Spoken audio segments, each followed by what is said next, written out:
¿Qué tal? De nuevo, muy buenos días, bienvenidos a nuestro informativo con el resumen de los hechos que fueron noticia este año. Hoy estaremos hablando de política y comenzamos con un tema que causó revuelo tanto en el estamento político como entre la opinión pública. Hablo de los contratos que suscribió la Fiscalía General de la Nación con la periodista Natalia Springer. Uno de los temas que más causó polémica este 2015 fueron los millonarios contratos que firmó el fiscal general de la Nación, Eduardo Montalegre, con la periodista Natalia Springer, los cuales tenían una justificación de estudios de la guerra. Fueron 3 contratos los que el fiscal le entregó a la firma de la reconocida periodista. En su momento, se habló de una posible nómina paralela en la Fiscalía General de la Nación, pero el escándalo es cuando se conocieron los resultados de los que se habían contratado dicha firma. Se dijo que estos no aportaban nada a las investigaciones que adelantaba el ente acusador. Primer contrato. Este se pactó en el 2013 por un valor de 895 millones de pesos. La idea de este contrato era brindarle asesoría al fiscal en el procedimiento de datos de crímenes cometidos en el conflicto armado en Colombia. Dicho contrato fue criticado porque al parecer no contribuía a la investigación penal adelantada por la Unidad Nacional de Análisis y Contextos de la entidad. Este contrato, aunque duramente criticado, el mismo fiscal decidió pagarlo y además concedió 2 contratos más a la misma firma de la periodista. Segundo contrato. Este fue firmado por 295 millones de pesos. El objetivo de este era divulgar los resultados obtenidos a través del cuestionado primer contrato firmado entre la Fiscalía y la empresa de la periodista Natalia Springer. Tercer contrato. Un tercer contrato fue firmado en el 2015 por la suma de 3.085 millones de pesos. Esta vez se tenía que realizar un trabajo similar al del primer contrato, pues la idea de este era procesar los datos de los crímenes de lesa humanidad cometidos por la guerrilla del ELN y las BACRIM en Colombia. Es decir, que solo con una firma la Fiscalía General de la Nación realizó contratos por casi 4.000 millones de pesos. Contratos que pusieron en el ojo del huracán al fiscal general, pues después de salir a la luz pública estos acontecimientos, se empezaron a conocer más contratos. El tema central de estos contratos es de introducir modelos de tribunales penales internacionales en la investigación de las graves violaciones a los derechos humanos durante el conflicto armado colombiano. Aún así, el mismo fiscal acompañado de Natalia Springer presentaron en los Estados Unidos los resultados del informe de los crímenes cometidos por el ELN. Por estos hechos, una fiscal delegada investiga el contrato con Springer y el ente acusador. El gobierno nacional sorprendió con una propuesta para crear un congresito que permitiera refrendar los acuerdos de La Habana y que tuviera participación la guerrilla. La iniciativa fue rechazada en primera instancia para convertirse luego en lo que se denominó el Acto Legislativo por la Paz. El pasado 13 de agosto, el sector de la política se escandalizó cuando el presidente de la República, Juan Manuel Santos, propuso la creación de un congresito para refrendar los acuerdos de paz con las FARC. Es la Comisión Primera del Senado, de la Cámara. La polémica se suscitó porque en primera instancia abrió la posibilidad de darle curules en el Senado y a dedo a miembros de las FARC. Más algunos representantes de las FARC que tengan la capacidad de darle la implementación legal a los acuerdos a que lleguemos. Pocas horas después, el senador Roy Barreras cambió la versión. Aseguró que no se trata de un congresito, sino de otra figura. De manera que no habrá congresito, pero sí habrá un colegio mixto, una colegislatura para colegislar los negociadores de La Habana con los parlamentarios de la Comisión Primera. El 15 de septiembre, el ministro del Interior radicó en el Congreso el proyecto de ley que buscaba crear las herramientas para implementar los acuerdos de paz. Se trata del Acto Legislativo para la Paz, que cambió la figura de congresito a Comisión Legislativa. A mediados de noviembre fueron aprobados la creación de la Comisión Legislativa, facultades especiales para el presidente Santos para expedir decretos e inversiones para la paz durante 20 años. Además, se negó curules asignadas a dedo a miembros de las FARC. El Acto Legislativo tendrá su segunda vuelta entre marzo y junio del próximo año. Aunque en la primera vuelta del acto legislativo se hundió la iniciativa de dar a las FARC unas curules a dedo, la iniciativa no ha muerto. Aún es posible que se discuta de nuevo en la segunda vuelta si los negociadores de La Habana se lo piden al Congreso. Al finalizar el 2015, el legislativo eliminó la palabra congresito y creó la Comisión Legislativa Especial para la Paz, conformada por las comisiones primeras de Senado y Cámara y 12 integrantes más. Es un tema abierto al debate. En dicho trámite también se sepultó la posibilidad de que guerrilleros hicieran parte del llamado congresito. Sin embargo, para el presidente del Senado, la participación en política y curules a dedo para las FARC no está descartada del todo. Queremos que en el acto legislativo se nos dé esa posibilidad y muy seguramente, no todos, porque evidentemente habrán críticas frente a esa decisión, pero creo yo que la mayoría abrirá esos espacios. Pero respetando lo que ellos mismos han solicitado, que se respete el principio de bilateralidad, que sea la mesa la que solicite ese marco de participación política y yo estoy seguro que el Congreso puede conceder. Para la oposición, la participación de las FARC en el Congreso, así como el acto legislativo, son inconstitucionales. Se está reemplazando la Constitución Nacional, se crea un órgano legislativo que no existe en la Constitución, unos procedimientos para hacer reformas legales y constitucionales que tampoco existen en la Constitución. A pesar de que existe la posibilidad de volver a discutir en segunda vuelta la inclusión de miembros de las FARC, algunos sectores se resisten a permitirlo. Yo creo que aquí hay algo muy grave, que es permitir la elegibilidad política a personas responsables de delitos atroces. Otros defienden la posibilidad. Yo defiendo que las FARC puedan participar en política, o sea, que puedan ser candidatos, pero yo no voy a votar por ellos. La decisión final se conocerá solo hasta mediados de mayo del próximo año. El 2015 fue un año de elecciones. El 25 de octubre se eligieron todos los mandatarios regionales que comenzarán a gobernar dentro de 2 días, es decir, el 1 de enero. Las votaciones transcurrieron pacíficamente con numerosas denuncias de fraude y con más de una sorpresa en los resultados. De acuerdo con las autoridades, la jornada electoral del 25 de octubre fue una de las más seguras a pesar de que el ELN intentó sabotear los comicios en Chocó y en Antioquia, además de la masacre de 16 soldados en Huicán, Boyacá, un día después. Hecho que lamentamos profundamente. Durante la recta final de los comicios, la Fiscalía abrió más de 1.000 casos por delitos electorales. 1.150 casos por delitos electorales. La mayoría de ellos son casos abiertos de oficio. Las autoridades incautaron de más de 1.700 millones de pesos y según el Ministerio de Defensa, la inseguridad y la violencia contra candidatos se redujo en un 65%. La jornada electoral dejó ganadores y perdedores. Como gran ganador, el vicepresidente Germán Vargas Lleras. Cambio Radical. Su partido Cambio Radical ganó 7 gobernaciones, 6 alcaldías y se quedó con la mayoría en el Consejo de Bogotá con 9 curules. Otro de los ganadores fue la Registraduría, entidad que en tiempo récord emitió los resultados del preconteo. Hemos cumplido un récord porque es una misma velocidad como para una primera vuelta presidencial, pero para muchas ciudades y muchos departamentos. Entre los perdedores de la jornada figura el Centro Democrático, que solo obtuvo la gobernación del Casanare. También la izquierda. El Partido del Polo dejó de gobernar en la capital de la República. La candidata Clara López afirmó que la culpa la tuvieron los medios de comunicación y el Consejo Nacional Electoral por las decisiones a última hora que anuló 1.605.109 cédulas por transhumancia. Al menos 150 candidatos a alcaldías y gobernaciones fueron cuestionados por la misión de observación electoral, pues tenían impedimentos o investigaciones disciplinarias o penales. Aún así, algunos de ellos resultaron elegidos. Aquí les recordamos algunos de los más reconocidos. De los candidatos más cuestionados y que resultaron electos para el periodo 2016-2019 son señalados de ser presuntos herederos de la parapolítica o por presuntas conexiones con grupos armados ilegales. Colombia tiene unos comportamientos electorales y una relación con la democracia muy sui generis. La ex senadora Dilian Francisca Toro, del partido de la U, consiguió la gobernación del Valle del Cauca. Es investigada por presunta corrupción y por lavado de activos con bienes de narcotraficantes. Oneida Pinto, militante de Cambio Radical, ganó la gobernación de La Guajira. Es señalada de ser la heredera del poder de Kiko Gómez, exgobernador de ese departamento y hoy detenido por homicidio y presuntos vínculos con grupos armados. John Jairo Torres, alias John Calzones, ganó la alcaldía de Yopal con la votación más alta de la región, con más de 20.000 votos. Él permanece recluido en la cárcel de Yopal y espera una condena por el delito de urbanización ilegal. Dicha sentencia fue aplazada por problemas de salud. Didier Tavera, del Partido Liberal, se quedó con la gobernación de Santander. Es hijo del asesinado y confeso narcotraficante Ernesto Tavera Rodríguez. También fue capturado e investigado como presunto determinador en un homicidio y fue respaldado por el coronel en retiro Hugo Aguilar, condenado por nexos con paramilitares. Y Luis Pérez, apoyado por los partidos Liberal y Cambio Radical, ganó la gobernación de Antioquia. Es cuestionado por varias investigaciones en su contra por presuntos delitos administrativos cuando fue alcalde de Medellín en el periodo 2001-2004.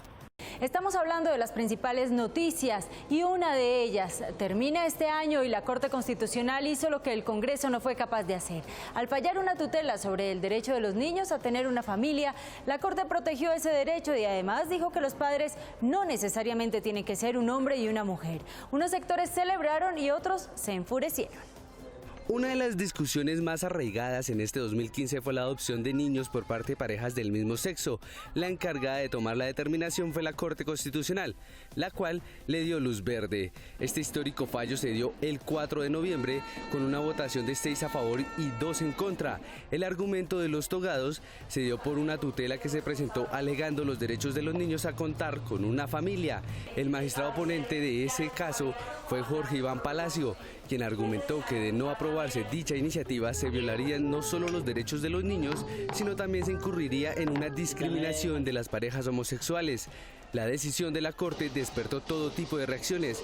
Por un lado, los que estaban de acuerdo con la medida y los que no. Muchos argumentaron que esto podría interferir en el desarrollo mental del menor, por no ver una diversidad en su familia. Que las parejas del mismo sexo no constituyen el referente y el ambiente idóneo para la formación en valores, la identidad de su personalidad, la estructura de su carácter, de su formación como personas. Cuando el referente no es el padre y la madre, hay un golpe para los derechos de los niños. Desde el Consejo de Bogotá también se escucharon voces de protesta por esta determinación. Se extralimitaron y desconocieron los artículos 42 y 44 de la Constitución, desconocieron el interés superior de los menores de Colombia y desconocieron que los niños de Colombia tienen derecho a un papá y a una mamá. Usurparon también las funciones del Congreso de la República, que es la única rama del poder público con facultad para legislar. Con la decisión de la Corte Constitucional, Colombia entró a la lista de países de avanzada en el reconocimiento de los derechos de todas las personas y la no discriminación. Por su parte, fueron varias voces los que se escucharon a favor de esta medida, que según la Corte beneficiaba a los niños y a las parejas del mismo sexo en Colombia. Porque todas las personas merecen tener una familia. No lo hace diferente que sean parejas del mismo sexo, siempre va a ser la misma crianza, no va a cambiar nada. Por su parte, entidades como el ICBF, que son los encargados de dar en adopción los menores, anunciaron que acatarían las medidas tomadas por la Corte, pero que se seguirían todos los reglamentos de la adopción. La ciudadanía se mostró optimista con la histórica determinación de permitir que las parejas homosexuales adopten menores de edad. Estoy a favor de ella. Pienso que no tiene que ver nada que dos hombres o dos mujeres críen un niño. Creo que ellos pueden tener un hogar más estable que uno normal para la sociedad. Hasta ese momento, las parejas del mismo sexo solo podrían adoptar si uno de los dos era el padre biológico del menor, pero ahora podrán adoptar y formar una familia. Luego de casi un año de discusión, en junio pasado el Congreso aprobó la reforma de equilibrio de poderes. Este fue un triunfo para el gobierno del presidente Santos y una derrota para magistrados, jueces y fiscales que se opusieron a la reestructuración. Aquí les recordamos el ABC de la reforma de los poderes públicos del Estado. La reforma de equilibrio de poderes modificó 23 artículos de la Constitución Política. Entre los cambios más significativos está la eliminación de la reelección y la reestructuración de la justicia. No tenemos ningún temor porque la reforma fue tramitada apegado a la Constitución y a la ley. No habrá reelección del presidente, procurador, del contralor, del fiscal, del defensor, del registrador ni de los magistrados de las altas cortes. ¿Qué garantiza esto? Garantiza más democracia, más caras nuevas en el Estado y menos concentración de poder. Se acaban las prácticas nocivas para la justicia como la puerta giratoria o el yo te elijo, tú me eliges en las altas cortes. Es decir, el salto de una corte a otra de magistrados impulsados por los mismos que aquellos que lo eligieron. Así se evita el círculo vicioso de conflictos de intereses e intercambio de favores que tanto daño ha causado a nuestra justicia. Se eliminó la Comisión de Acusaciones de la Cámara. En su lugar se creó la Comisión de Aforados, que está compuesta por 3 miembros por un periodo de 8 años. Se encargará de investigar y juzgar a los magistrados de las altas cortes, miembros de la Comisión Nacional de la Disciplina y el Fiscal General de la Nación. Fue aprobada una curul en la Cámara de Representantes para los raizales de San Andrés, Providencia y Santa Catalina. Se amplía la figura de la silla vacía para los miembros de corporaciones públicas condenados por delitos contra la administración pública, es decir, se castigará la corrupción. Para que progresivamente el país vaya avanzando hacia una mayor participación de la mujer en las listas a corporaciones públicas. A pesar de que el acto legislativo está en firme, sectores inconformes adelantan demandas contra la reforma para tumbarla. La reforma de equilibrio de poderes dejó insatisfecha a una buena parte del país. Algunos indignados, un grupo de juristas y otros integrantes de la rama judicial emprendieron una firmatón y una carrera contra el tiempo para derogar el acto legislativo. Y todas las reformas constitucionales y los proyectos de ley son demandados, cómo no, una reforma a la institucionalidad, a la justicia en Colombia. Claro que se presentarán las demandas, así funciona el sistema democrático en el país. Poco antes de que el Congreso de la República aprobara la reforma de equilibrio de poderes, integrantes de la rama judicial conformaron un movimiento para tumbar el acto legislativo. Según ellos, la justicia quedaría sometida al Ejecutivo. A la luz del entendimiento de los jueces de la República, contiene elementos sumamente delicados que merman la independencia judicial. Consideramos que es nefasta para el país en su componente de justicia, que rompe la autonomía, independencia e imparcialidad de esta rama y que no fue consultada. Pero los funcionarios judiciales no fueron los únicos afectados. Incluso la oposición aseguró que la reforma fue una venganza contra el expresidente y ahora senador Álvaro Uribe, luego que la misma prohibió la reelección. Este no es un acto legislativo que busque el equilibrio de poderes. Esta es una venganza contra la persona de Álvaro Uribe Vélez. En agosto 13, el fiscal general de la Nación radicó ante la Corte Constitucional una demanda de inconstitucionalidad contra la reforma de equilibrio de poderes, asegurando que es una norma que no cumple con los principios de proporcionalidad con los que deben contar los funcionarios de la rama judicial. 2 demandas más contra la reforma de equilibrio de poderes siguen su curso ante la Corte Constitucional y por ahora el gobierno nacional le va ganando el pulso a los detractores. Mientras tanto, representantes de la firmatón esperan conseguir alrededor de 1.700.000 firmas para promover un referendo que derogue la reforma. El cierre de la frontera ordenado por el presidente venezolano fue uno de los principales hechos políticos de este año. La decisión de Nicolás Maduro desató en primer lugar una crisis humanitaria para miles de colombianos que vivían en Venezuela o que tenían sus actividades entre los dos países. Desde el pasado 21 de agosto la frontera entre Colombia y Venezuela permanece cerrada por la orden del presidente Nicolás Maduro, según para evitar el paso de paramilitares y contrabandistas a suelo venezolano. La decisión fue tomada a raíz del ataque que perpetraron 2 hombres que se movilizaban en una motocicleta en contra de 4 militares que participaban en operaciones anticontrabando. El estado de excepción en 5 municipios fue inicialmente por 2 meses. Un día después del cierre de la frontera se llevó a cabo la operación policial denominada la Operación de Liberación del Pueblo. La idea de esta era buscar a los paramilitares en zonas de invasión de San Antonio de Táchira, donde la mayoría de residentes eran de origen colombiano. En esa primera redada fueron expulsados 185 nacionales. Después de un gran éxodo de colombianos que veían cómo miembros de la Guardia Venezolana marcaban sus casas con una D de demoler o una R de revisada, mientras que otros denunciaban abusos y atropellos en contra por el hecho de ser colombianos.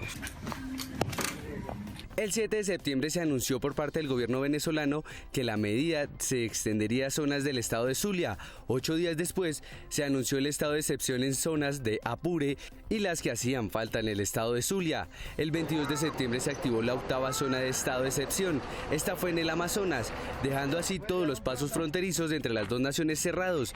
Mientras tanto, el panorama de la frontera era este. Decidido, luego de un diagnóstico exacto para construir la nueva frontera, proceder al cierre del paso fronterizo de Paraguachón en el estado Zulia. Pero los problemas no pararon ahí. El 12 de septiembre se anunció que 2 aeronaves de la Fuerza Aérea Venezolana habrían invadido el cielo colombiano. En total, fueron 2 denuncias interpuestas por la Fuerza Aérea Colombiana, en donde aseguraron que habrían violado el espacio aéreo por parte de Venezuela. De la mano con la crisis humanitaria vino la crisis política. La guerra verbal desatada por Maduro a través de los micrófonos les exigió al presidente Santos y a su canciller una alta dosis de paciencia y grandes esfuerzos diplomáticos. Fueron varias las medidas que se tomaron por parte del gobierno nacional para tratar de mitigar la problemática que se vivió en la frontera colombo-venezolana. Una de las primeras medidas fue crear albergues para los miles de colombianos que regresaban al país. Una opción tomada por el presidente fue otorgarle nacionalidad a los venezolanos que estaban casados con un colombiano para así, según ellos, no deformar ni separar las familias. 5 días después de anunciado el cierre de la frontera, en Cartagena se reunieron las cancilleres de las 2 naciones con el fin de tratar de dar solución a la crisis entre los 2 países. Hemos informado igualmente de una especie de manipulación mediática que ha mentido al pueblo de Colombia que ha mentido a la comunidad internacional sobre supuestas agresiones a ciudadanos colombianos. Hemos propuesto una reunión de ministros de defensa que esperamos que sea pronto con las fuerzas militares para mirar todos los temas relacionados con el crimen organizado, las bandas criminales y todas esas situaciones que encontramos en la frontera. Dentro de la reunión se pactó que el defensor del pueblo colombiano podría ingresar a Venezuela con camiones para transportar los enseres de los colombianos, pero dicha reunión no se logró, pues al defensor lo dejaron esperando. Después de ciertas peticiones por parte del gobierno nacional, el 21 de septiembre se dio la reunión entre los mandatarios de las dos naciones en Quito, Ecuador. Hasta el momento se habla de cerca de 23.000 personas que retornaron al país.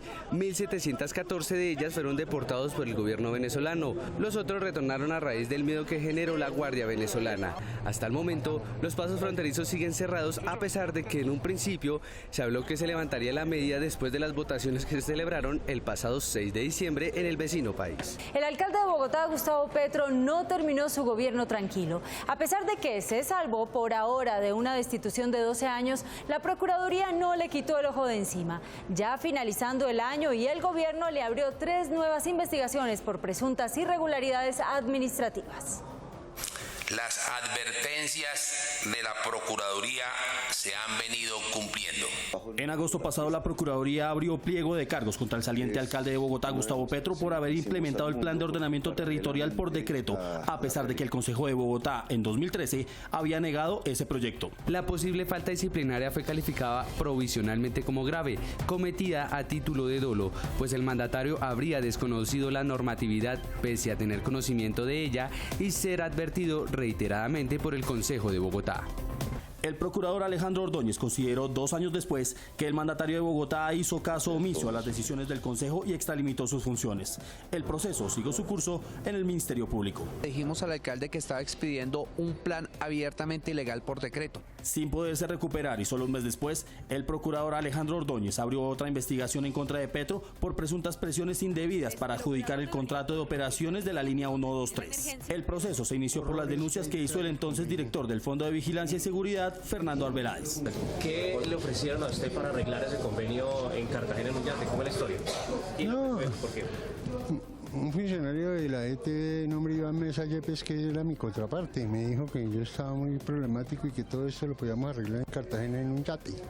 Yo le expliqué que yo tengo lupus y no me puedo dejar ver del sol.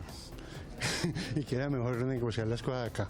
Y el pasado 10 de diciembre, la Procuraduría abrió otra investigación preliminar a Gustavo Petro por el proceso de licitación que adjudicó el contrato de construcción del Metrocable en Ciudad Bolívar, en el sur de Bogotá. Insinuaciones contra mi honra. A eso se suma que la Fiscalía investiga a Petro y varios miembros de su gabinete por contratos hechos por la administración bajo la figura de convenios interadministrativos, además de presuntas irregularidades en la adquisición de motos eléctricas para la policía. El mundo de la política colombiana se conmocionó este año a causa de la acusación hecha en contra del presidente de la Corte Constitucional en el sentido de que habría aceptado un soborno para favorecer una empresa privada en un fallo de tutela. El magistrado Jorge Pretel terminó por renunciar a la presidencia de la Corte para hacerle frente al escándalo. El entonces presidente de la Corte, al parecer, habría pedido 500 millones de pesos para favorecer a Fidupetrol en un fallo de tutela. Esto salió a la luz pública después de las denuncias del abogado Víctor Pacheco, que generó que el caso fuera llevado a la Comisión de Acusaciones de la Cámara de Representantes. Además, se apartó de su cargo como presidente del Alto Tribunal para, según él, no entorpecer las investigaciones en su contra. Debería renunciar para que el proceso o el resultado del proceso no toque a la Corte, que renuncie y que luego se esclarezcan los hechos totalmente, pero no puede ser que la gente quede en este momento con una duda tan grave. Dentro del caso que enlodó a la Corte Constitucional, se vio involucrada la esposa del magistrado Pretel, Marta Ligia Patrón, quien al parecer aparece como propietaria de varias tierras que habrían sido despojadas por paramilitares. Además de esto, también se vio involucrada en una declaración de Víctor Pacheco, en donde asegura que ésta envió razones para persuadirlo y así favorecer al magistrado Pretel. Iracema quería que Marta Ligia Patrón, la esposa de Pretel, se reuniera con Elsie, mi esposa. El pago de 500 millones no fue el único escándalo que enlodó al magistrado. Un problema de tierras y sus bienes también estuvieron a la orden del día. Veamos ahora cuáles son las propiedades que le son cuestionadas al magistrado Pretel. Uno de los bienes más emblemáticos del magistrado Pretel es este.